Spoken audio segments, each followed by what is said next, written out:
કહી દો એમના કાનમાં. દિલ દેવું છે દાનમાં, છે કોઈ છોકરી ધ્યાનમાં જો હોય મારા જેવી તો કહી દો એમના કાનમાં.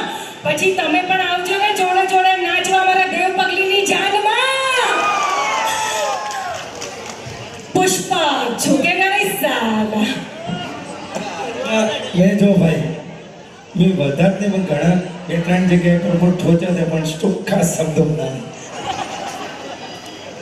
મારે જ્યારે એક બીજી મસ્ત વાત કરું જનરલ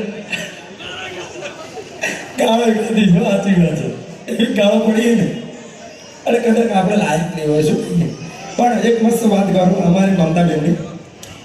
હું માર્કેટમાંથી 2014-13ની વાત હશે સમથિંગ અમારું ગીત આવતું હતું વેલકમ અંબાજી. અને મેં અમારા ડીઓપી છે હિતેશભાઈ બિલદાર એમને કીધું કે અમારા મમતાબેન જોડે એક્ટિંગ કરવી છે એ મારી હિરોઈન હોય અને હું એમનો હીરો ગીત કરું એટલે મમતાબેને હિતેશભાઈ વાત કરી. મમતાબેને કીધું પેલા ભાઈના ફોટા મોકલો પછી કે હું કરીશ. ફોટો મોકલ્યો જોયો પછી કીધું હા ચાલશે. પણ ખૂબ દયા થઈ માતાજીની અને આવી બહેનોની કૃપા કે આજે એમની જોડે ઉભો રહેવાની મારી હેસિયત નથી પણ ઉભો રહ્યો છે એ જ મોટી વાત છે. પણ કંઈક કામ સારા કર્યા. પણ એક શાયરી અમને મને બોલવાનો શાયરીનો શોખ નથી પણ એક સંભળાવ્યું.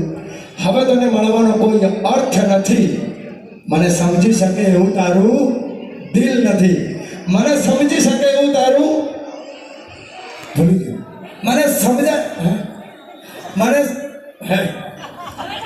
હવે તને મળવાનો કોઈ અર્થ નથી, મને સમજી શકે એવું તારું દિલ નથી.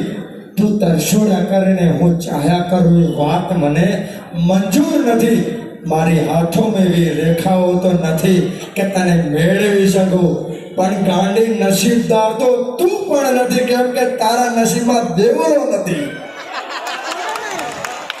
કરમનું ગોદડું દીધું તે હટાડી